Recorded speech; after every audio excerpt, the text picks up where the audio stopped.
আসসালামু আলাইকুম রহমতুল্লাহি ওবরকাতুহু। আজকে আমি আপনাদের সামনে বলবো কোরআন ও হাদিস বলতে আমরা কি বুঝি। আমরা কোরআন ও হাদিস বলতে কি বুঝি?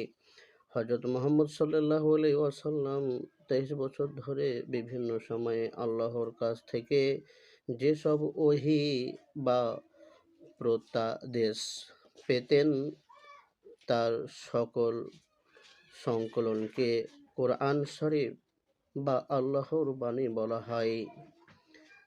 সেগুলোকে আল্লাহর বাণী বলা হয়।